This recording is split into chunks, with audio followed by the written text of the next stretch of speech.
이제 나눠드린 것들을 보면 강의안을 이제 좀 보고 하겠습니다. 지난주에 했던 강의안의 일부가 지금 옮겨왔어요, 그죠? 지난주에 우리가 1, 2주를 너무 달렸어요.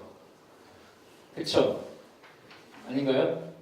그래서 어떤 분이 이제 그렇게 얘기를 하셨는데, 제가 원래 말이 좀 빠르잖아요, 그죠? 말이 좀 빠른데, 특히 이제 첫 주에 제가 이제 또 이 장소가 익숙하지 않은 장소다 보니까 강의를 이제 아무리 많이 해도 설교자들이 그렇지만 설교도 이제 교회에서 할 때 마찬가지인데 설교를 이렇게 하시는 분들도 간간히 올라가면 막 떨리고 그러거든요. 근데 그게 이제 자기네 교회가 아니라 외부에 가면 또 이렇게 막 카메라도 있고 막 그러면 이제 더 그렇죠. 네, 여기도 이제 제가 강의를 굉장히 많이 하고 익숙한 주제이긴 하지만 그래도 처음 하느라고 이제 그때 막 이제 앉지도 못하고 지금 좀 앉아가지고 좀 여유를 부리는 그런 이제 분위기라고 할 수 있는데 첫날은 앉지도 못하고 앉으면 안 될 것 같은 그런 분위기 속에서 막 그래서 이제 지금 이제 위에 제가 그 마이도 이제 벗었지만 그때는 그까지 막 입으면서 이제 긴장하면서 했어요. 그러니까 긴장하면 이제 저도 말이 더 빨라지거든요.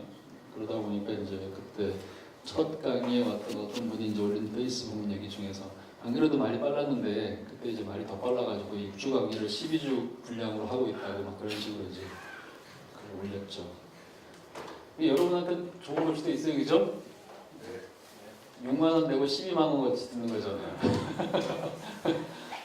어쨌든 간에 이제 그래서 지난 2주 동안 좀 지나치게 좀 이렇게 많은 얘기를 한꺼번에 많이 하고 그래서 원래 강의 안에 있던 내용을 다 커버를 못했죠. 1주차도 마찬가지고 이제 2주차도 마찬가지고.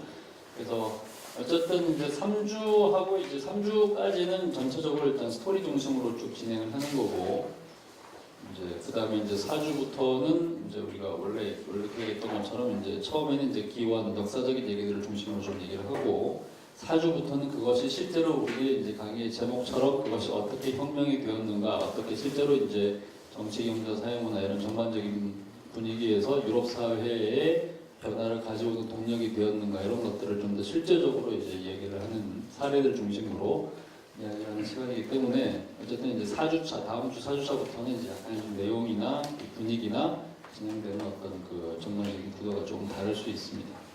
그래서 오늘이 이제 3주차고 그것을 이제 다음 주에 넘어갈 거기 때문에 이번 주에는 이제 우리가 지난주에 했던 얘기를 또 이제 넘겨와서 진행을 하면서 오늘 우리가 하는 얘기는 사실상 지금까지 2주 동안 했던 이야기들을 사실상 전반적으로 이제 정리하는 차원이라고 생각하시면 돼요. 그러니까 말하자면 우리가 제 강의가 6주 강의에서 1부가 1, 2, 3, 2부가 1, 4, 5 이렇게 다 그러면 1부를 마무리하는 차원이라고 생각하시면 됩니다. 그러니까 이 4부로 넘어가기 전에 2부로 넘어가기 전에 지금까지 했던 내용들을 일종의 하나의 도표 형태로 정리해서 말하자면 이제 여러분들이 머릿속에 이제 실제로 넣을 수 있도록 그렇게 이제 구도를 정하는 강의라고 생각하시면 좋을 것 같아요.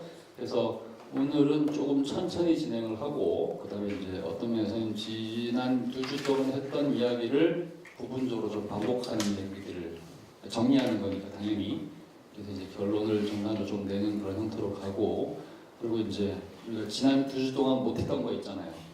우리가 두 가지를 크게 못했거든요. 하나는 이제 우리가 쉬는 걸 못했어요. 우리 쉬는 시간이 없었어요. 그죠? 그래서 오늘은 쉬겠습니다. 중간에 조금 쉬는 것도 하고 그다음에 이제 또 한 가지 이제 질의응답 시간이 조금 되면 그것도 중요하죠, 그죠? 그래서 이제 할 수 있으면 마지막에 질의응답도 조금 할 수 있으면 하도록 하겠습니다. 아시겠죠? 자, 그렇게 해서 이제 오늘 세 번째 시간 진행하도록 하겠습니다. 자, 우리가 지금까지 보았던 내용들, 지금까지 했던 전체적인 어떤 그 스토리 중심의 이야기들, 또 지난주에 봤던 지도, 도표를 좀 머릿속에 이제 기억을 하시면서 떠올리시면 좋을 것 같아요. 그래서 이제 전체적으로 우리가 봤을 때 종교개혁이 16세기, 1517년에 있었던 그 루터의 사건, 비텐베르크 성 95개조 반박문 사건을 기점으로 물론 그 이전부터 있었지만 일어나서 쭉 한 100년 정도가 진행이 되면서 이제 굉장히 다양한 계파들이 이제 막 출현을 하면서 서로가 뭐 존재를 알았던 계파도 있고 존재를 몰랐던 계파도 있고 실제로 이제 수십 개 이상의 계파들이 출연을 했는데 그것들이 이제 중간에 막 사그라들기도 하고 막 핍박받아 죽기도 하고 아예 없어져 버리기도 하고 이제 이런저런 이제 이합 집산이라고 그러죠. 뭉쳤다가 사라졌다 이런 걸 반복하면서 어쨌든 간에 이제 한 100년 정도가 지나게 되면 전체적으로 이제 크게 4개의 이제 계파 정도가 이제 살아남게 됐다. 얘기했죠, 그죠? 그리고 그것이 이제 지금까지 이어지게 된 전 세계의 이제 개신교의 전반적인 지형도를 대변한다 이런 얘기를 했습니다.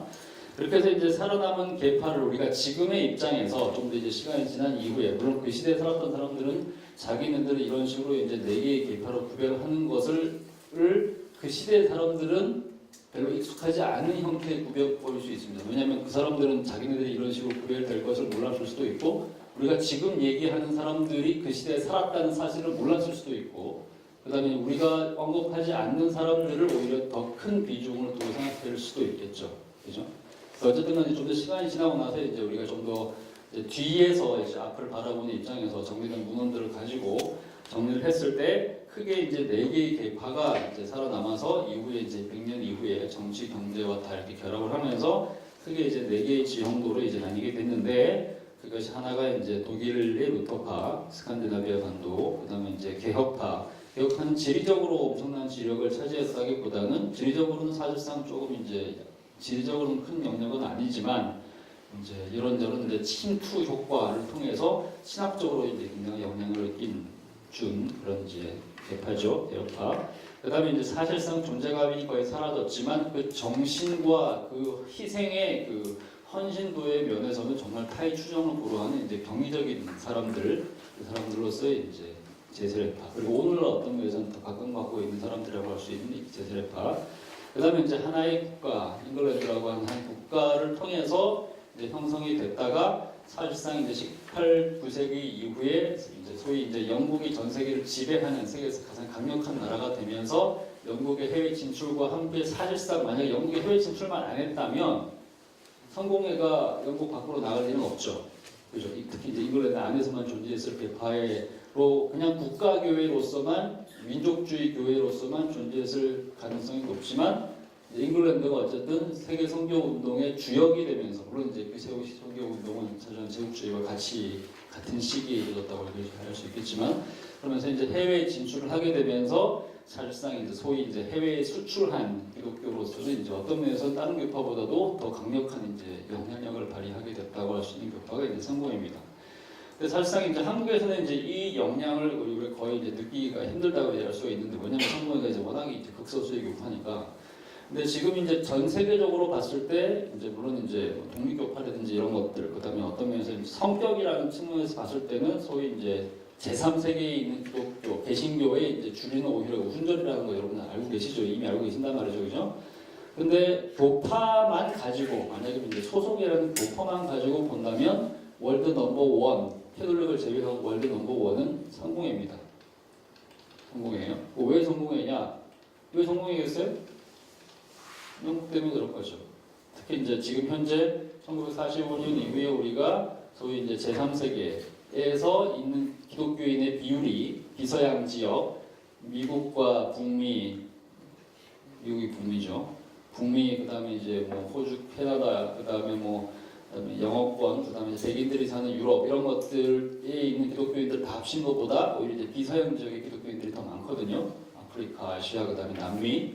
근데 이제 남미는 주로 대부분 다 이제 캐톨릭이니까, 그렇죠? 그다음에 아시아는 아직도 이제 기독교인이 아닌 기독교가 아주 소수니까 전반적으로 봤을 때 중국 정도를 제외하고는. 그다음에 이제 전 세계적으로 봤을 때 어쨌든 간에 대륙 전체의 차원에서 북쪽에 있는 아프리카의 이제 북부를 제외하고는 사하라 북쪽을 제외하고는 이제 기독교가 가장 강력한 어떤 면에서 이제 대륙 전체의 종교라고 할 만큼 강력한 세력을 형성하고 있는 것이 아프리카거든요. 아프리카 같은 경우는 실제로 이제 아프리카에 있는 기독교인들의 약 절반 정도가 일단 형식적으로는 성공의 소속이죠. 왜 그러느냐? 영국이 사하라 이남에 있는 아프리카의 국가들의 그 절반을 정복을 했었기 때문에, 그죠? 거기서 이제 전파된 형태예요. 그런 점에서 이제 성공회는 이제 굉장히 국제적인 교파죠. 쭉 인터내셔널한 교파인데. 그래서 이제 성공회는 이제 영국에 있는 잉글랜드에 있는 성공회가 일종의 이제 센터 역할을 하긴 하지만 이제 어떤 면에서는 좀 전반적인 전 세계적인 목소리를 다 반영해야 되는 그런 교파이기 때문에 그래서 이제 좀 되게 다양한 목소리가 내부적으로 이제 왔다 갔다 할 수 있다는 거. 그런 점이 굉장히 국제적입니다. 우리가 경험하고 있는 것과 굉장히 달라요. 우리는 굉장히 특이한 케이스라고 할 수 있습니다.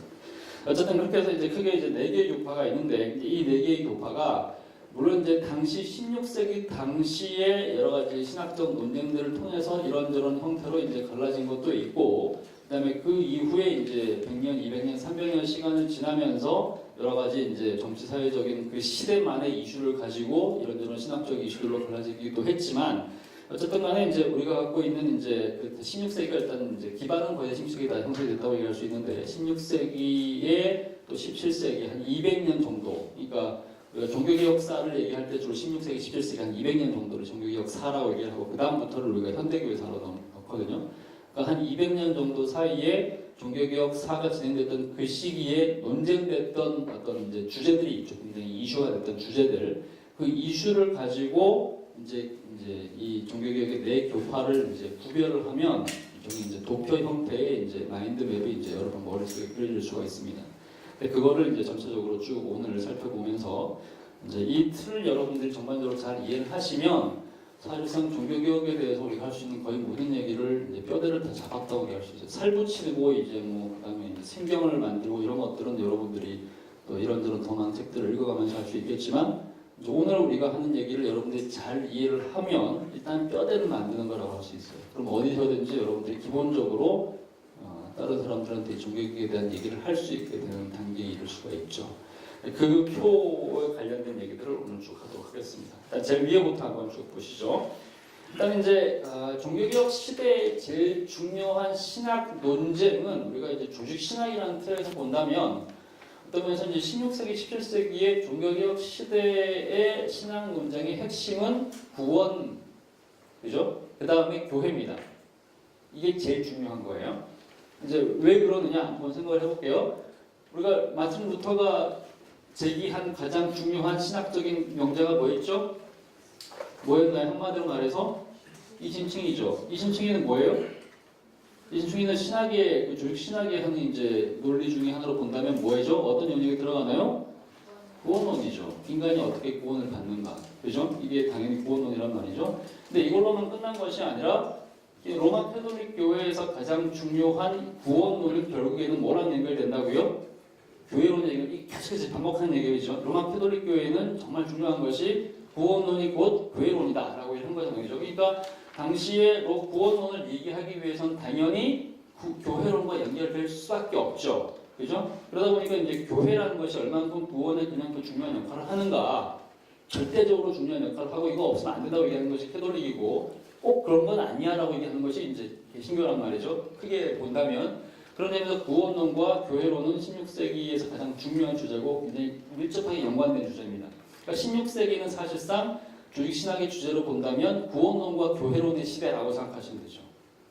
그럼 이것이 이제 그러면 신학 시대, 그러니까 교회가 시작된 이래로 모든 시대에 다 그러냐? 그건 아니거든요. 그건 아니란 말이죠. 초대교회 시대에는 구원론도 중요하고 교회론도 중요하지만 특히 이것을 교회론 중심의 구원론이라는 것이 형성되지는 않았어요. 근데 그건 언제 형성됐냐면 주로 이제 로마가 소위 이제 콘스탄틴 대제 이후에 소위 기독교화가 되고 난 이후에 구원론이라는 것이 특히 이제 교회론이라는 것이 좀 더 이렇게 강력하게 이제 얘기되기 시작하거든요. 그 이전에는 우리가 알고 있는 그 이전 시대, 소위 초대교회 시대에는 가장 중요했던 조직 신학의 주제가 뭐였나요? 신론, 왜 신론인가요? 왜 신론이에요? 하신 말씀에 대해 책임을 지세요. 왜 신론이에요? 신론이라고 얘기해도 할 수도 있습니다. 제가 얘기했던 그 초대교회 시대보다 더 이른 시대, 가장 초기의 시대, 그러니까 로마 제국 시대에 진짜 말 그대로 이제 성경에 나오는 그 시대, 사도행전의 그 시대로만 본다면 이제 신론 얘기를 할 수 있어요. 왜냐하면 로마는 다신교였으니까, 그죠? 그 수많은 신들 가운데 한 신이 아니라 절대 신이 이제 그 모든 신들을 능가하는 유일한 구원의 대상자로서의 우리가 성경에 신이 있다라고 얘기한다면 이제 신론 문제가 맞죠. 그래서 그런 점에서 중요하긴 한데, 근데 이건 논쟁이 되지는 않았죠. 왜냐하면 그냥 소수의 극소수의 사람들이 그냥 믿고 마는 일종의 이제 마이너리티 공동체였으니까. 근데 그 이후에 이것이 좀 더 커지고, 그다음에 이제 국가적인 문제로 이제 격상되고 난 이후에, 그러니까 413년이죠, 그죠? 413년에 콘스탄티누스 대제가 소위 이제 형식적으로 개종을 해서, 그다음에 이제 밀라노 신령에 의해서 예수를 믿어도 된다라고 얘기한 이후에 공식적으로 소위 이제 공의회의라는 것이 열리잖아요, 그죠? 그러면서 실제로 이제 공식적으로 교리라는 것이 탄생한단 말이죠. 물론 그 전에 교회가 있었어요, 그죠? 우리가 성경에 나오는 대로 사도 바울이 교리를 형성을 하잖아요, 그죠? 그럼에도 불구하고 그것은 이제 그냥 기독교인들 내부에서 그냥 논의되던 그런 이제 우리끼리만의 이제 리그였던 것이고, 전 세계에 있는 모든 교회가 보편적으로 공회라는 것을 만들어 가지고 그 공회에서 논의되는 교리가 진짜 수용해야 될 소위 이제 정통 교리다, 오르소독스라고 하는 정통 교리다라는 것을 처음 시작한 게 325년에 니케아 공의회거든요, 그죠? 그 다음에 이제 이후에 이제 380년대에 있었던 그다음에 이제 콘스탄티노플 공의회, 400년대에 있었던 칼케돈 공의회 간단 말이죠, 그죠? 그때 이슈는 뭐냐면 예수 그리스도가 누구냐 이거거든요. 예수가 누구냐, 이게 제일 중요하죠. 첫 번째 같은 경우는 예수가 하나님이냐, 이게 니케아 공의회의 의견이거든요. 우리가 한마디로 삼위일체 교리라고 얘기를 하지만 좀 더 정확하게 얘기하면 삼위일체 논의는 아닙니다. 왜냐하면 거기서 성령 얘기를 안 했거든요. 핵심은 뭐냐면 예수라는 이 사람이 100% 신이냐 이걸 물어본 거죠. 그죠? 그러니까 한편으로는 신론 논쟁인 것처럼 보이지만 더 중요한 것은 이것이 기독론 논쟁입니다. 예수가 누구냐는 거거든요. 근데 이것을 확정을 하고 난 이후에 콘스탄티노플 공의회에서 380년대에 한 번 더 확정을 하고, 그 다음에 400년대에 있었던 두 번째 칼케돈 공의회의 핵심은 뭐냐면 이제는 다른 영역이죠. 첫 번째 것이 예수가 100% 하나님이냐라고 물은 거였다면, 그 다음 두 번째 것은 뭐냐면 예수가 100% 인간이냐 이걸 물은 거란 말이죠. 그러니까 인간과 하나님과라는 신성과 인성이 어떤 식으로 공존하고 있는가가 100% 하나님이냐, 이게 이거거든요. 그러니까 결국에는 이제 이거 두 개는 한마디로 뭐냐면 기독론 논쟁이죠. 그렇죠? 그러니까 이제 초대교회의 가장 중요한 신학적 핵심은 뭐냐면 기독론입니다. 주의 신학으로 본다면 기독론이 가장 중요한 신학 논쟁이죠. 그죠? 이것이 가장 중요한 거였고, 그 다음에 이제 중세 시대에 오면 교회론과 구원론이 이제 중요해지는데, 이것은 이제 별로 논쟁된 건 아니죠. 왜냐하면 자기네 내부에서 그냥 결정하고 이렇게 다 확인만 한 거니까. 그러다가 이제 이것이 정말 논쟁이 돼서 이제 교회도 갈라지고 이제 완전히 난장판 비슷하게 된 것이 이제 종교개혁이고, 이것이 이제 교회론과 구원론 주제라는 얘기죠. 근데 이제 교회론과 구원론, 그러니까 그 이후에는 어떻게 됐냐? 그 이후에는 굉장히 다양해지죠. 다양해져가지고 예를 들면 이제 19세기 같은 경우는 또 기독론이 다시 부상을 하는데, 이때는 그 예수, 역사적 예수 이런 얘기 들어보셨죠, 그죠? 역사적 예수, 그 예수가 진짜 우리가 믿는 그 예수냐, 아니면 신화적으로 이제 포장된 예수냐, 이것이 이제 자유주의의 등장과 함께 나온 얘기고, 그다음에 성경론이 굉장히 중요해졌죠. 19세기에는 왜였나요? 거의 성서교통이라는 것이 등장하게 되면서, 그렇죠? 20세기의 신학 가장 중요한 신학 논쟁의 주제는 뭐예요? 그러면 20세기는 굉장히 다양해서 모든 것을 다 하긴 했지만, 그 중에서 20세기에 가장 중요하게 논의된 신학 논쟁 중에 하나는 뭐였냐면 성령론입니다. 성령론. 왜냐하면 오순절이 등장을 하게 되면서 전 세계 교회를 휩쓸었기 때문에. 성령론, 그 다음에 이제 그때마다 이제 이것은 이제 특정 시대라기보다는 항상 세기 말이 되면 생기는 현상들이 있죠. 900년대, 1900년대, 이런 식으로. 그건 뭐냐면 주로 종말론 논쟁들이죠. 왜냐면 시한부 종말론 예고한테 이런 것들이 많이 일어나기 때문에. 하여튼 이런 종류의 이제 시기별로 이제 이슈가 된 논쟁들이 있는데, 그 모든 논쟁들 가운데서 16세기, 17세기 종교개혁 시대의 가장 중요한 신학적 논쟁은 주로 교회론과 구원론이다. 이것이 이제 핵심입니다. 그죠? 그러면 이제 이 구원론과 이제 교회론, 그다음에 이제 정치 사상에서도 굉장히 큰 차이를 보이는데, 이 정치 사상과 이제 사회 사상은 크게 보면 구원론의 영역에 들어갑니다. 교회가 어떻게, 신자가 어떻게 이제 이 땅에서 살아가야만 하는가라는 주제는 교회라는 이제 좀 큰 틀의 공동체, 하나의 나라는 개념으로 연관되는 거기 때문에 이 점도 역시 이제 교회론의 큰 영역에서 확인할 수가 있고요. 그렇게 해서 이제 우리가 16세기에 있었던 주제들을 크게 이제 주로 이제 구원론과 그다음에 교회로라는 주제로 봤을 때 이제 우리가 밑에 보이는 것처럼 이렇게 땡땡땡 동그라미 땡땡 뻥 하는 것처럼 이런 식으로 해서 이제 몇 가지 이제 구별점들을 들 수가 있습니다. 자, 일단 이제 그 당시에 이제 제일 중요했던 주제, 정말로 이제 그 당시에 교회들을 크게 이제 두 개 계파로 나누었던 주제는 뭐였냐면 교회란 무엇인가라는 거였죠. 자, 일단 교회의 정의가 뭐냐는 거예요, 그죠? 교회가 무엇인가라는 정의를 내렸을 때 이제 한마디로 이제 소위 이제 캐톨릭을 포함해서 소위 주류 개신교도, 그러니까 이제 루터파, 개혁파, 그다음에 성공회까지 포함해서 소위 주류 개신교와 캐톨릭계에서 정의한 교회는 뭐냐면 언약 자손들의 공동체라는 겁니다.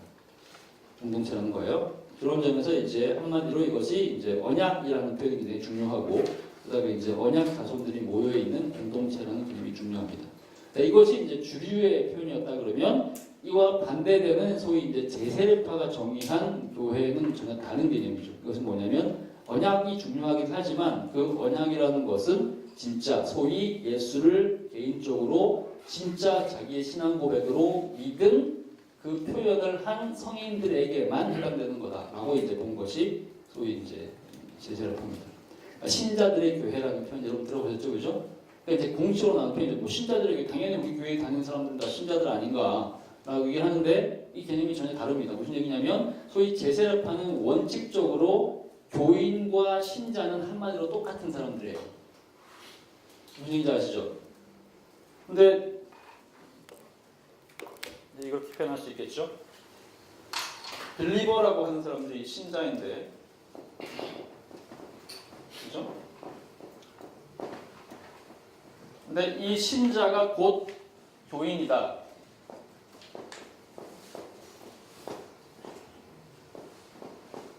이게 이제 소위 제세례파의 교인이라는 얘기죠. 그죠? 근데 소위 이제 이거는 이제 제세례파의 교인이라면 캐톨릭과 주류는 이 개념이 이거가 집합이 어디로 갈까요? 누가 더 큰 개념일까? 어떻게 더 큰 개념일까요?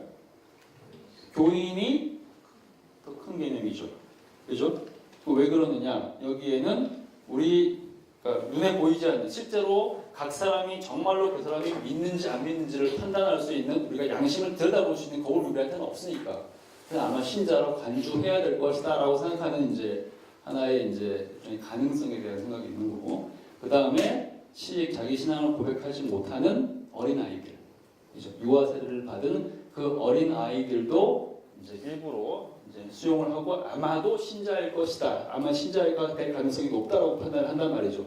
그런 점에서 이제 차이가 있는 거죠. 그러니까 이게 굉장히 중요하죠. 그러니까 제세례파라는 것 자체가 이미 우리가 얘기를 했지만 아나베프티스트라는 이제 개념인데, 이것은 제세례파 세례를 다시 받아야 된다고 생각하는 사람들이잖아요.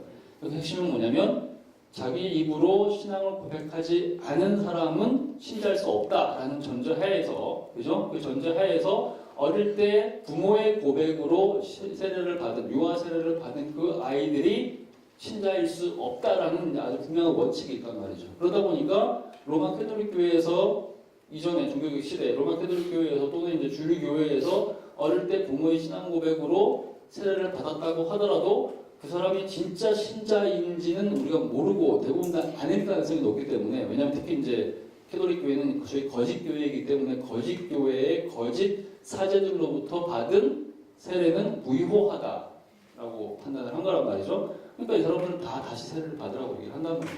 그죠? 오늘날 침례교도 이제 거의 비슷한 개념으로 생각하시면 될 것 같고요. 하여튼 이제 그러다 보니까 이제 이 사람들은 신자들만이 이제 세례를 받을 수 있는 사람들이다라고 얘기를 하는 거고요. 근데 이제 주류교회는 그렇게 생각하지 않죠. 여기서 제일 중요한 것이 소위 이제 유아세례 이슈라는 겁니다. 우리가 잘 아는 유명한 이슈죠. 유아세례는 당연히 이제 어린 아이가 세례를 받을 수 있는데 그 어린 아이가 그 자체로 신앙을 고백할 수 있는 것은 아니지만 그 부모가 언약의 이 아이를 언약의 후손으로서 키우겠다는 서약하에서 공동체적으로 집단적으로 주는 세례를 말하는 거거든요. 그렇죠? 이제 이것은 우리가 잘 아는 것처럼 신약에서 주어진 이 세례의 원리가 구약에 있는 어떤 한 제도로부터 연속선상에 있다라고 판단하기 때문에 그런 종류의 해석을 하는 거죠. 그게 뭐죠? 그게 할례라는 거죠. 그죠? 할례라는 거죠. 근데 할례인 경우에 이제 여기서도 이제 신약과 이제 구약과의 관계라는 주제에서 그 점에서 소위 이제 캐톨릭이나 주류 개신교들하고 제사장과 갈리는 지점이죠. 그러니까 예를 들면 주류 개신교나 캐톨릭 같은 경우는 구약과 신약의 연속성을 얘기합니다. 근데 언약의 연속성이라고 그러거든요. 구약은 약속, 옛날 약속이고 신약은 새로운 약속인데 옛날에는 소위 이스라엘이라는 한 집단을 통해서 그 안에 들어오는 것으로 구원을 받았다면 신약의 이스라엘은 그러니까 그걸로 이제 뭐죠? 교회로 대치가 됐다고 판단을 하는 거죠. 그 교회에 들어오는 절차가 마치 이스라엘 사람들이 어릴 때 태어나자마자 이스라엘이라는 공동체 안으로 할례를 통해서 들어가는 것처럼, 그죠? 그 언약 안으로 들어가는 것처럼 신약 시대에는 교회라는 새로운 이스라엘의 그 언약을 통해서 들어가는 거다. 근데 그 입문 절차가 뭐라고요? 이게 유아세례라는 거죠. 그죠? 그것을 연결하는 가장 중요한 코드가 뭐라고요? 이게 언약이라는 거죠.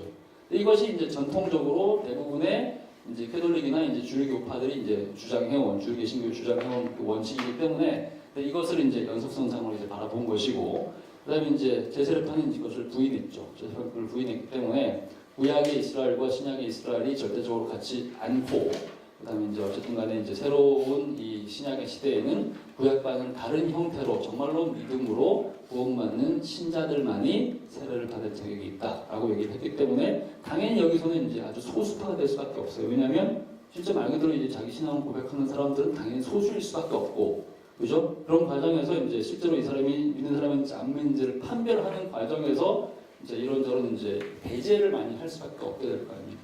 그죠? 그러다 보니까 이제 소수로 모일 수밖에 없는 거죠.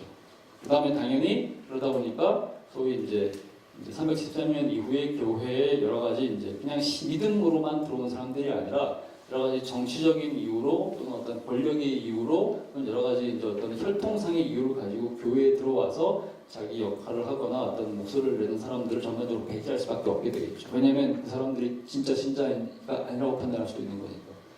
당연히 이제 주류인 사람들 또는 이제 권력자들 정치권으로부터 핍박을 받을 수밖에 없는 이제 구도를 형성하게 되는 거죠. 특히 16세기 같은 사회에서는.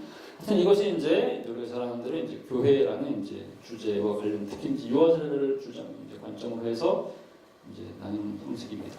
제일 중요한 단어를 여러분 기억하셔야 돼요. 공동체라는 것은, 교회는 공동체니까 공동체라는 것은 똑같은 이제 공통의 요소지만 이제 일부 주류 교회들은 언약 자손이라는 표현이 굉장히 중요한 표현이고, 그다음에 이제 제세례파에는 진짜 신자들의 교회. 그러니까 제세례파는 자기네들을 아예 신자들의 교회라는 공식 표현으로 사용을 합니다.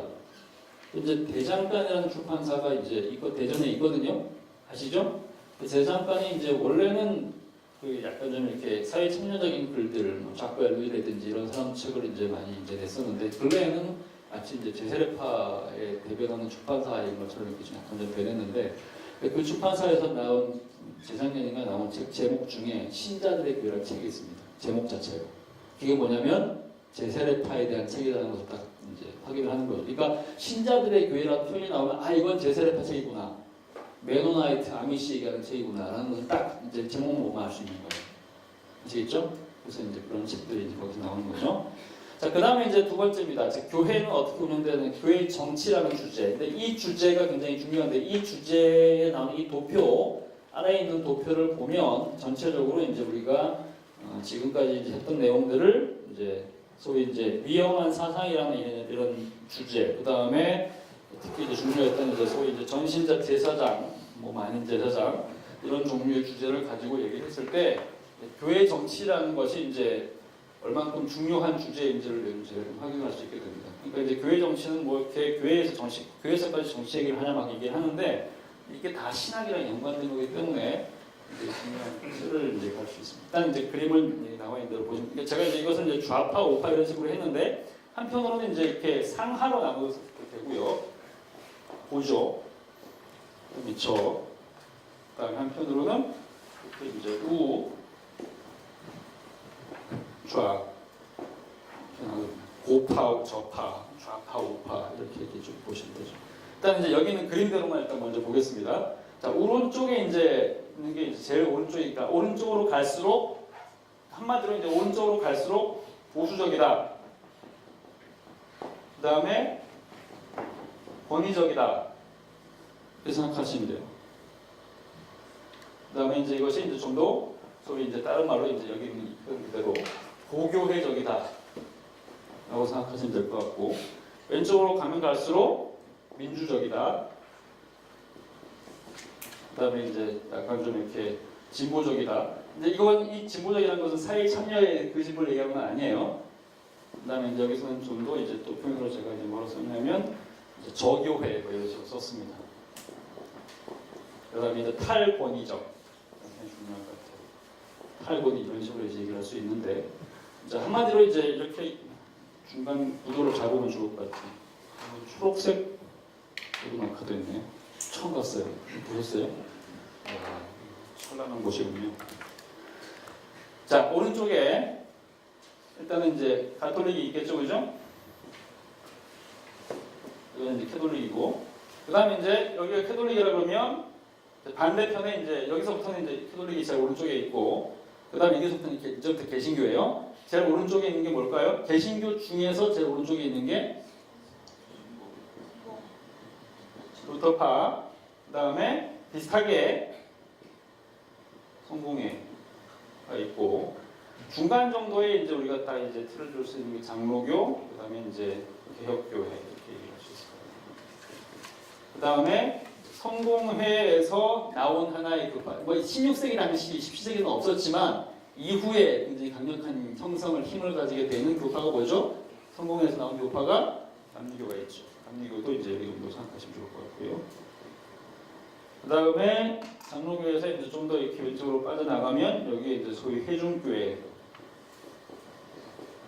청교도 정도가 있을 것 같고, 그 다음에 여기 이제 친미교, 그 다음에 왼쪽으로 가면 소위 이제 제세례파의 일부, 그 다음에 이제 그 이후에 이제 제세례파는 좀 유사한 형태로 나오게 된 퀘이커 이런 것들.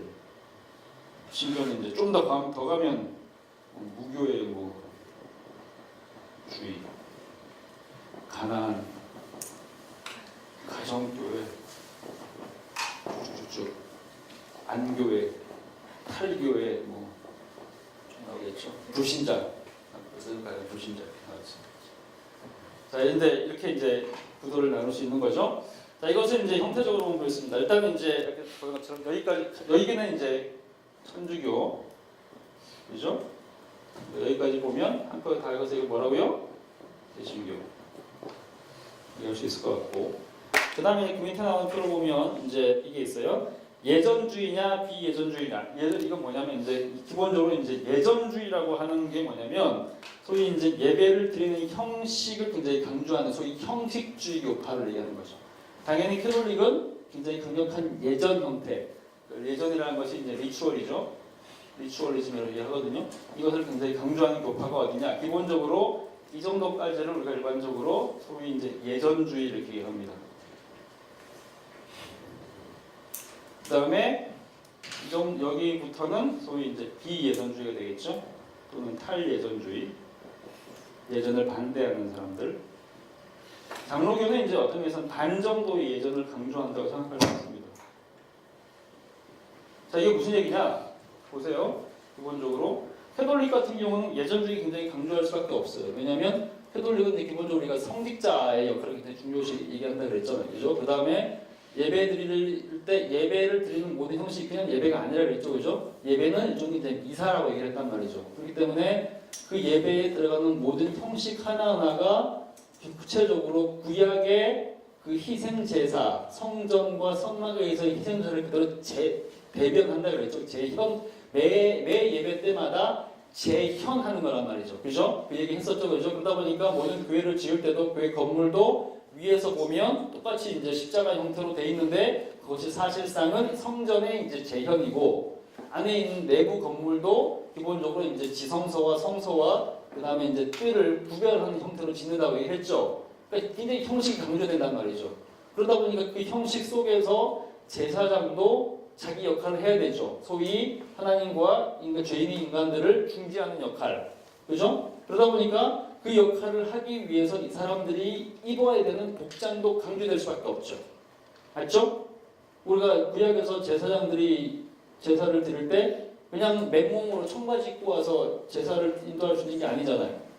정해진 게 있잖아요. 근데 그 정해진 그 복장들 하나하나, 옷 색깔 하나하나, 그들이 드리는 모든 이제 행동 하나하나, 그들이 쓰는 모자, 그 다음에 이 모든 것들 다 의미가 있잖아요. 왜? 이것이 실제로 제사의 하나하나의 형식을 대변해야 되기 때문에. 그러다 보니까 당연히 캐톨릭 교회에서는 이 사람들이 입은 옷들 하나하나가 다 그런 기능들을 한단 말이죠. 이 사람들이 쓰는 옷, 이 사람들이 쓰는 흔드는 어떤 그런 기구들, 그 다음에 손드는 행동들, 손가락을 가르치는 행위들, 그 다음에 이 사람들이 이제 뭐 어디를 쳐다보는 행동, 뭐 시선 하나, 이게 다 의미가 있어요. 이게 중요한 신학적 의미들이 있습니다. 또 이것을 따라하지 않으면 이것이 이제 당연히 그 제사의 기능을 제대로 못하게 되는 거란 말이죠. 그만큼 이 굉장히 중요하기 때문에 예전주의 중에서 가장 극치의 이제 예전주의들이 바로 이제 캐톨릭이라고 생각하시면 되죠. 굉장히 강조하는 되는 이제 형식 예전주의. 그 다음에 성공회 같은 경우는요. 성공회 같은 경우는 좀 다양합니다. 성공회는 기본적으로 일단 우리가 저 얘기를 했지만 성공회는 이제 기본적으로 이제 비아미디아라고 하는 이제 소위 이제 중용의 길을 걸었다, 중도의 길을 걸었다고 얘기를 하는데 우리가 얘기했던 것처럼 이 중도라고 얘기했을 때 말하자면 한편으로는 개신교고 한편으로는 캐톨릭이다라고 얘기를 했다고 그랬죠, 그죠? 근데 거기서 제일 중요한 개념은 뭐냐면 그 중도를 얘기했을 때 신학에서는 개신교, 특히 이제 켈빈주의 신학을 가져온 거지만 그렇다면 이 성공회가 가톨릭적인 요소를 가지고 있다고 얘기했을 때는 가장 중요한 그런 가톨릭의 도시 중에서 그래서 뭘 가져온 거냐라고 얘기하면 기본적으로 두 가지를 얘기를 해야 됩니다. 그게 하나는 뭐냐면 소위 예전을 가져왔다는 거죠. 예전을 유지했다는 거. 그 다음에 그 예전을 유지하기 위해서 가져온 정치제도가 소위 주교제라는 거죠. 그죠? 그러다 보니까 이제 이 사람들 중에 성공회 같은 경우는 기본적으로 이제 성공회 내부에 세 개의 파가 있다고 얘기했었죠. 하나는 고교의 파가 있고, 하나는 광교의 파가 있고, 하나는 저교의 파가 있는데, 광교에는 이제 저희 자유주의자들이니까 이 사람들 19세기에 생긴 사람들이고, 16세기, 17세기 당시로서는 이제 고교의 파와 저교의 파 두 가지가 있다고 생각하시면 되죠. 근데 저교의 파는 뭐냐? 좀 더 가능하면 개신교에 가까우려고 하는 사람들이 저교의 파. 오늘날의 복음주의자들. 고교입파는 좀 더 캐톨릭에 가까우려고 하는 사람들이 이제 고교입파인 거죠. 실제로 그렇기 때문에 실제로 이제 지금 현재도 성공회를 가보면 그러니까 여러분들이 이제 만약에 영국을 갔다 또는 이제 뭐 영국 외에도 이제 전 세계에 있는 다른 성공회 교회를 갔다. 근데 그 교회를 가서 성공회 예배를 드리는데 이 교회 드리는 예배가 한국에서 드리는 거랑 별 차이가 없는 것처럼 느껴져요. 그럼 그 교회는 어떤 교파, 성공회 내에서 어떤 교파예요? 저희 조교파인 거죠. 거기서 이제 그 예배들이 있는데 설교를 하시는 그분을 우리가 거기는 부른 사람들이 패스라고 불렀다. 목사님이라고 불렀다는 거예요. 또는 무슨 브라더 이렇게 불렀다. 무슨 형제 이렇게 불렀다. 이거는 거의 사이비 성공에 나가집니다. 솔직히는 거의 이제 저쪽까지 갔다는 얘기예요. 근데 이제 이런 사람들이 이제 우리한테 원래 익숙할 수 있습니다. 왜냐면 우리는 이제 엉클이 계시기 때문에. 그분 누구죠? 존 스토트. 근데 사실은 이게 주류는 아니에요. 주류는 아니고 영국을 가게 되면 영국에서 드리는 예배들은 대체로 형식이 고교회적입니다. 특히 요즘은 더 강해요. 예를 들면 이제 영국의 런던에서 이제 그 왕이 취임할 때라든가 왕이나 또는 이제 총리가 취임할 때 이 사람들이 취임식 드리는 예배 공간이 있거든요. 그게 어디면 세인트 폴 대성당이죠. 근데 그 대성당을 뭐라고 표현하냐면 세인트 폴 처치라고 얘기하지 않아요. 뭐라고 얘기하나요? 세인트 폴 카테드랄이라고 해요. 성당, 대성당. 그 안에 들어가면 그 안에 들어있는 그 건물 안에 있는 모든 형식도 이게 우리가 드리는 교회랑은 다릅니다. 그냥 성당이에요. 그 사람들이 드리는 예배도 똑같아요.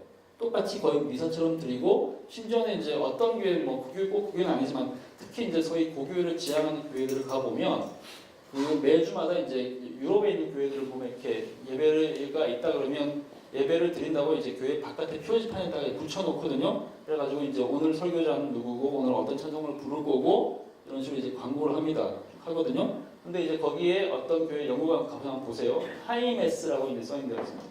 하이메스를 드린다고 써있는 교회가 있어요. 영국을 가게 되면. 근데 이 교회가 이거 무슨 얘기냐? 여기서 말하는 이 고는 이 고를 얘기하는 겁니다. 메스는 뭐예요? 그러면 캐톨릭에 미사를 드린다는 얘기죠. 근데 그건 아니. 그건 커크라는 표현은 이제 스코틀랜드에서 커크라는 표현은 처치를 표현하는 게 이제 커크이기 때문에 거기서는 꼭 이제 이런 고교회파, 장로교니까 거기는 고교회파를 얘기하는 것이 아니라 대표교회, 모든 그 지역을 대표하는 교회를 제인자스 교회 그런 교회라고 할 수 있고요. 여기 하이메스인데 이게 이제 진짜 미사를 드린다는 얘기입니다. 여기는 성공회인데 들어가면 어떻게 되냐면 예배 드릴 때 그냥 이제 그 교황이 쓰는 이제 이런 건 없다 뿐이지 옷도 굉장히 화려합니다. 빨갛고 하얗고 막 이렇게 돼 있고 그다음에 이제 예배를 드리는데 사람들이 이제 똑같이 이제 예배를 그러니까 미사처럼 일어났다 앉았다 하고 그다음에 그거를 이제 성찬식을 하는데 이제 그러니까 성공회 교회는 기본적으로 다 매일마다 성찬식을 하거든요.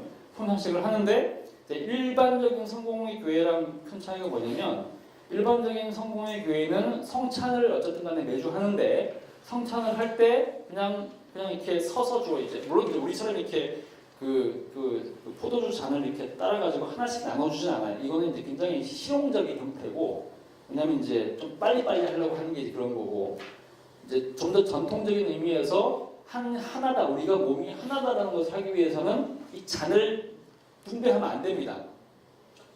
어떻게 해야 돼요? 잔은 하나여야 돼요. 이걸 돌려 마시는 거죠. 그러니까 이제 한 잔이 있으면 또는 이제 여러 개가 이제 사람들이 많으면 이제 대여섯 개 배치가 되면 사람들이 와가지고 이제 한 잔에 담겨 있는 포도주를 마시고 그걸 닦아내고 또 마시고 이렇게 하는 거죠. 근데 비위생적인 것처럼 보이죠.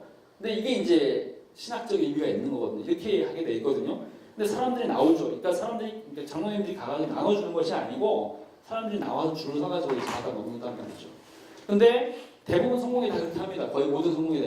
조교회도 마찬가지예요. 요즘 한국 교회에서도 이제 장로교도 그렇게 하는 데 많이 있어요. 왜냐면 옛날 장로교 그렇게 했기 때문에.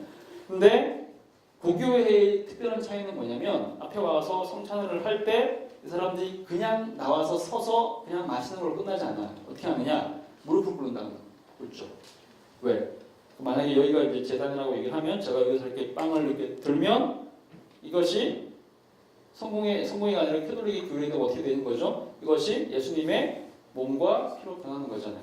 화채설이죠, 그죠? 그럼 예수님의 몸과 피를 마시고 먹는데 이걸 서가지고 먹는 싸가지 없는 놈이 있으면 안 되는 거 아닙니까? 그죠? 예수님의 몸과 피인데 우리 보험자신 그러니까 어떻게 되죠? 무릎을 꿇어야 되는 거죠. 이게 고교의 전통이에요. 근데 이제 이것을 신학적으로 이렇게 뭐 믿지는 않는다고 하더라도 성공의 고교회파에서 형식은 그대로 가져갑니다. 그래서 무릎을 꿇고 먹게 돼 있어요. 근데 이게 이제 성공의 고교회파 형식이고 루터파 같은 경우에 이제 서서 하지는 않는데 거의 이제 비슷하게 이제 성공회랑 약간 굉장히 비슷하게 교회 구조나 또는 이제 목회자 복장이 있죠. 그러니까 루터파는 목회가 가운을 입거든요. 색깔이 있는 가운을 입는단 말이죠. 그러니까 이게 대체로 가운만 봐도 이제 판별이 됩니다. 예를 들면 캐톨릭은 굉장히 가운이 복잡하고 화려하고 성공회도 나름대로 있지만 캐톨릭만큼 화려하지는 않죠. 루터파도 있거든요. 감리교 가운 입습니다. 입죠. 공적으로. 장로교 가운 입을까 안 입을까요? 장로 가운 입어요. 칼빈 입었을까 안 입었을까요? 칼빈 입었어요. 칼빈이 뭐 이렇게 양복 입고 넥타이만 입고 한 게 아니거든요. 가운을 입었죠. 근데 가운을 입었는데 어떤 가운을 입었느냐? 색깔이 그냥 검은 색깔. 화려하지 않고 어떤 이제 색깔로도 이렇게 우리 눈을 현혹시키지 않는 그냥 말씀을 전하는 심플하고 소박한 이제 메시지를 하기 위해서 입었던 거고 이런만 가면 갈수록 이제 점점 더 이게 자유로워지죠.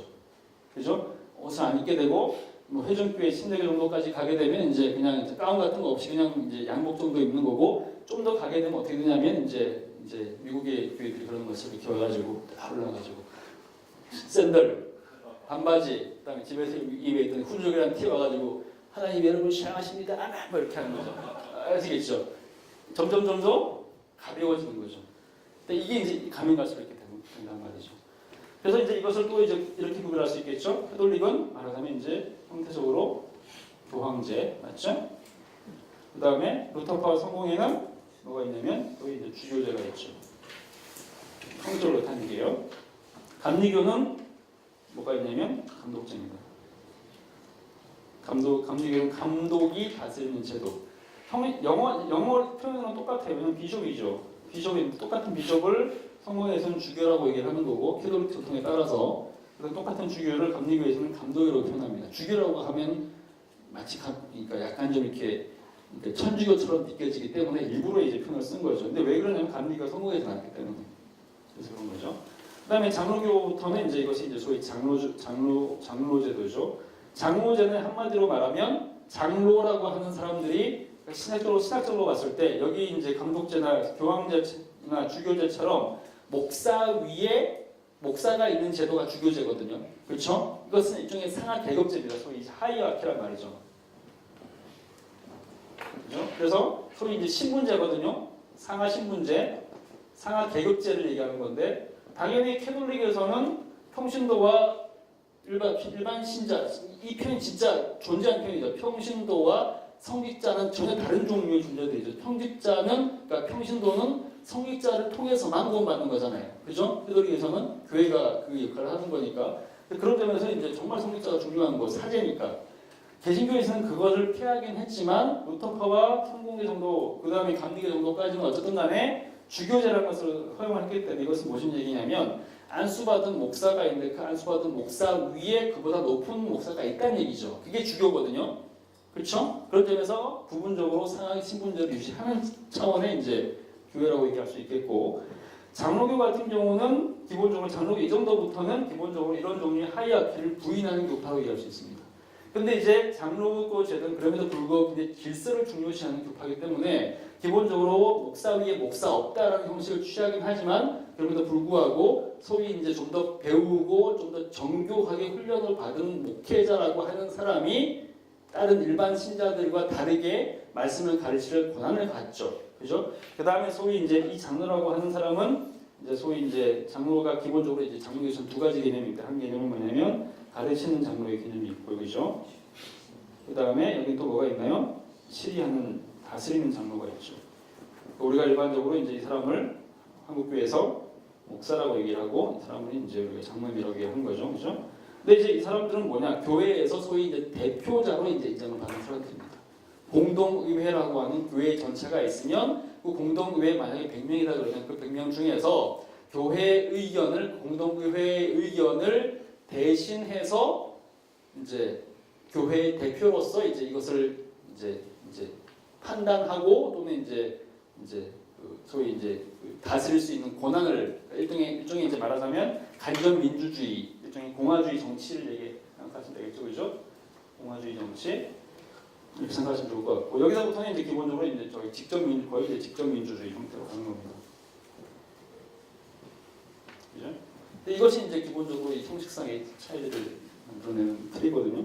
그러다 보니까 이제 이것이 정치랑도 관련이 있겠죠, 당연히 그죠? 주로 보면 이 정도 틀 정도까지만 본다면 정치 사회적으로 봤을 때도 주로 이제 캐톨릭, 루터파 성공회, 감리교는 대체로 정치 사회적으로 봤을 때, 역사적으로 봤을 때 대체로 왕정을 지지하는 파라고 생각하시면 돼요. 왜? 사람 위에 사람이 있단 말이죠. 모든 사람이 평등하지 않죠. 그죠? 그러니까 왕정을 대체로 지지하는, 정치로 봤을 때 대체로 그랬단 말이죠. 왕정을 지지하고 그다음에 그 왕정이 그 왕이 갖고 있는 굉장히 중요한 어떤 독점적 권한을 대체로 인정하는 사람들이 이 그룹에 있는 사람들을 생각하시면 좋을 것 같고, 그 다음에 장로교 같은 경우는 공화주의를 주창을 하는 사람들입니다. 예를 들면 스코틀랜드 같은 경우에 왕정이 있었지만 나중에 어쨌든 간에 이제 밑으로 내려오고 나니 거의 공화정치로 운영이 됐고, 그 다음에 이런 사람들, 소위 청교도하고 장로교의 중심이 됐던, 신학교 중심이 됐던 사람들이 미국에 건너가가지고 아예 처음부터 나라를 세우면서 우리는 왕업을 살겠다 얘기를 한 거잖아요, 그죠? 그게 이제 공화주의거든요.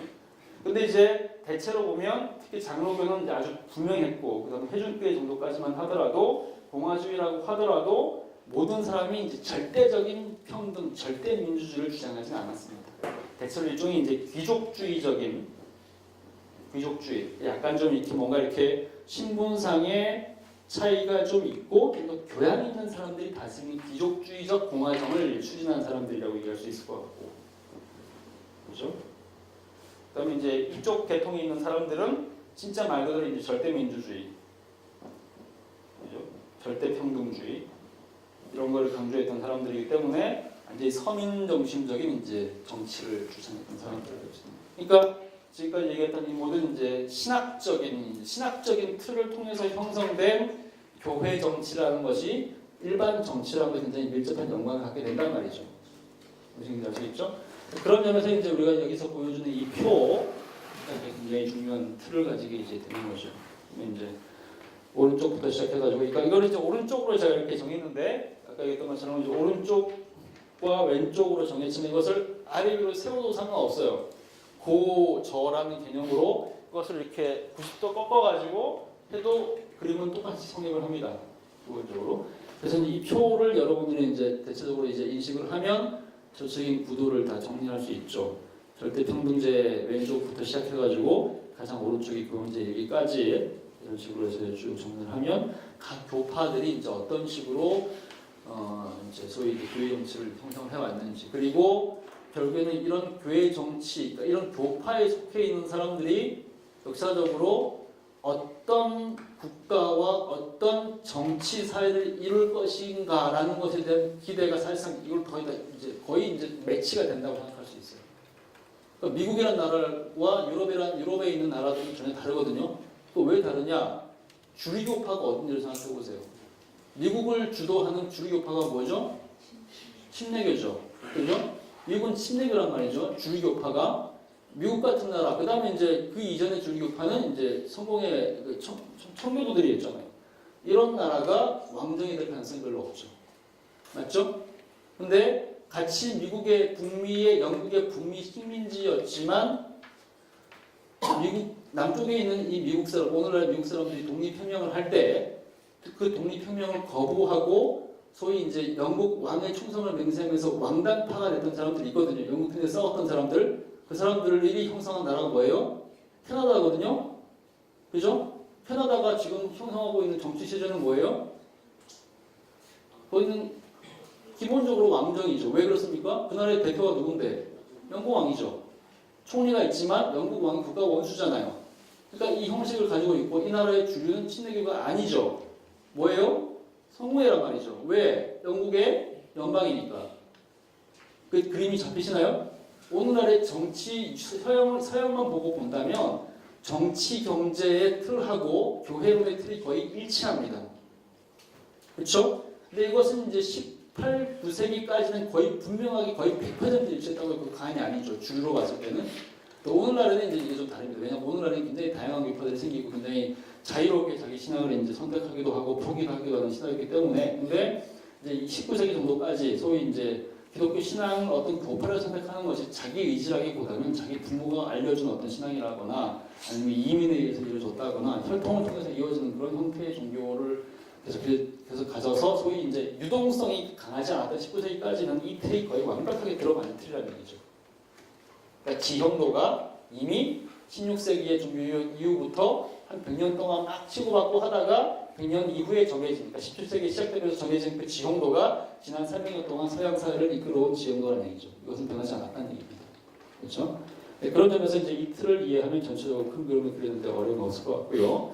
그 다음에 이제 그 밑에 이제 이것도 연관된 주제입니다. 자, 국교회는 국가와 어떤 관계를 맺어야만 하는가? 이거는 이제 우리가 다음 시간, 그러니까 교회와 종교개혁과 정치에 대한 얘기를 할 때 이제 다루게 되는 내용인데, 기본적으로 아까 얘기했던 그겁니다. 크리스천덤 313년에 저희 이제 콘스탄티누스 대제가 313년에 밀라노 칙령을 통해서 소위 이제 기독교를 믿어도 된다라고 이제 승인을 하면서 공인을 하면서, 그때부터 이제 그 이전까지는 소위 핍박받는 예수 믿는 사람들은 소수자였고 핍박받는 사람들이었다 그러면 이때부터는 이제 국왕이 인정한 종교가 되는 거니까, 그죠? 그러고 나서 이제 좀 있다가 이제 왕도 뭐 죽을 때까지 사실 세례를 안 받았다고는 하지만 어쨌든 형식적으로는 이제 거의 반국교 형태로 이제 신앙을 받아들인 거나 마찬가지거든요. 그다음에 380년대가 되면 아예 국교가 되는 거니까 이때부터는 이제 교회와 정치가 하나가 되는 거죠. 이걸 우리가 저희 정교일치 체제라고 얘기하는 거고, 그때부터 소위 유럽의 저희 정교일치 체제라는 것이 등장을 하고, 소위 이제 크리스천덤이라고 이제 써 있는, 이거 번역하기 굉장히 어려워요. 기독교 국가, 기독교 세계, 기독교 나라 뭐 이렇게 이제 다양한데, 기독교 국가라고 이제 일반적으로 많이 번역하는데 국가는 아니죠.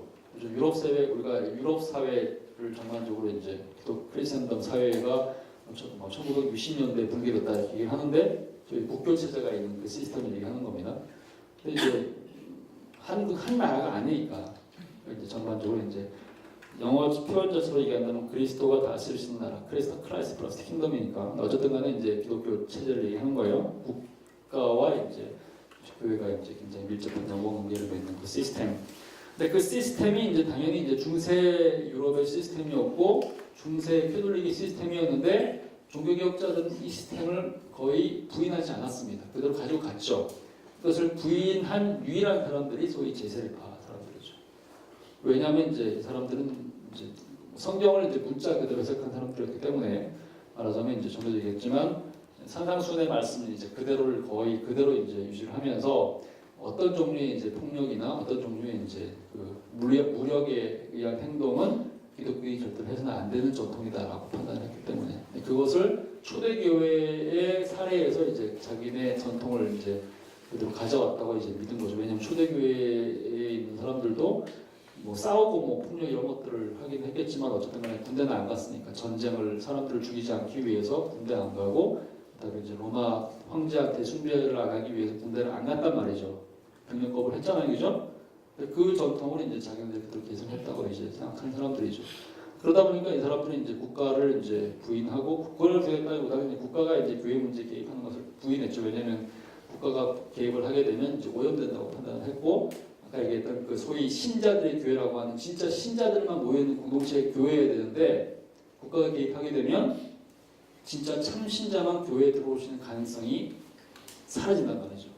그죠? 그러다 보니까 이제 관원들과의 모든 협력을 거부합니다. 그리고 레디칼인 거죠, 그죠? 이 사람들은 이제 소위 이제 상호 분리를 주장한 사람들입니다.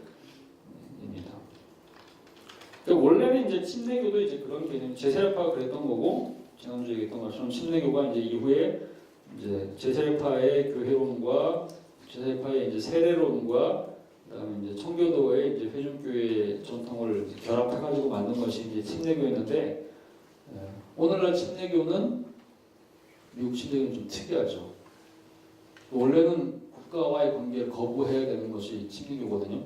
국가 분리, 정교 분리라는 원칙 하에서 국교가 있으면 안 되는 게 침례교란 말이죠.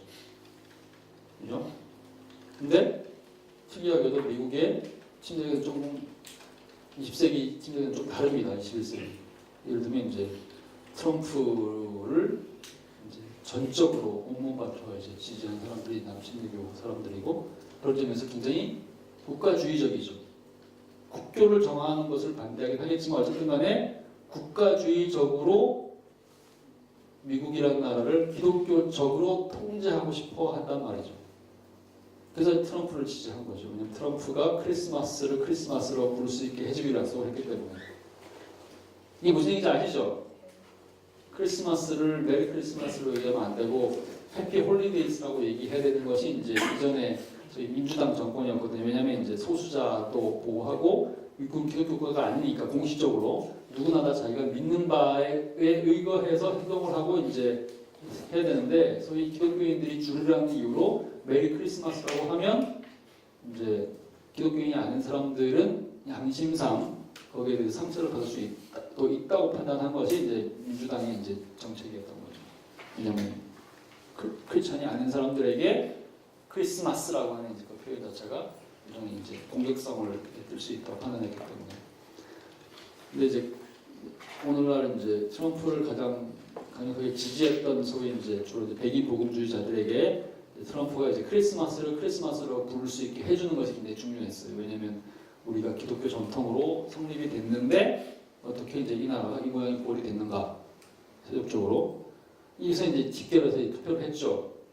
그래서 이제 트럼프를 지지를 한 거거든요. 근데 침례교 전통이라는 것이 굉장히 독특하게 사실은 이제 그런 것들을 어떤 면에서는 가장 반대해야 되는 것이 침례교 전통입니다. 왜냐하면 침례교는 항상 주류가 아니었기 때문에 미국에서는 19세기 이전까지는 훨씬 늦게 들어왔을 때 예를 들면 침례교가 소위 양심의 자를 굉장히 강조하는 사람들인데 소위 이제 청교도들이 살고 있던 이제 뉴잉글랜드 지방으로 갔더니 그 지방에 청교도 회전교회가 국교화되어 있었기 때문에 침례교인들이 핍박을 했단 말이죠. 성공의 지역에 있던 버지니아로 갔더니 성공회가 거의 국교로 되어 있으니까 침례교인들이 핍박을 합니다. 예수를 거기서 있으면 핍박을 받으니까 이 사람들이 신앙 양심의 자유를 찾아가지고 거기서 이제 소위 이제 나가가지고 다른 동네에다가 자기네 교회를 막 세우고 그러거든요. 그러면서 소위 이제 미국의 민주주의 전통인 양심의 자유라는 그 개념을 가장 완벽하게 발전시킨 사람들이 소위 침례교의 후손들이죠. 그러니까 내가 믿고 싶은 것을 간섭하지 말고 그건 누구든지 자기가 믿고 싶은 것을 자유롭게 얘기할 수 있는 것이 친일의 전통이란 말이죠. 그래서 그것을 국가나 또는 외부의 어떤 강력한 세력이 그것을 방해하거나 강제해서는 안 된다는 것이 기본적으로 친일의 전통입니다. 그렇죠? 그게 원래 이 사람들이 소수파일 때는 그랬던 거죠. 근데 오늘날 이 사람들이 이제 주류가 되고 난 이후부터는 이제 오히려 이제 반대 이야기를 하는 거거든요. 소위 이제 그런 점에서 이제 굉장히 딜레마가 이제 강한 거죠. 그렇다면 기독교인들이 기독교인으로서 자기 얘기를 하는 것이 이제 핍박을 받는 상황이면 오히려 다시 또 소수파가 되는 거니까 한편으로는 그런 점에서 이제 이 딜레마가 왔다 갔다 하는 건데 그런 점에서 이제 굉장히 이게 복잡한 이슈 중에 하나라고 할 수 있겠죠. 어쨌든 간에 이제 이거는 이제 다음 시간에 좀 더 자세하게 얘기를 할 거고요. 그다음에 이제 쉬었다 가겠습니다. 오늘은 신나게.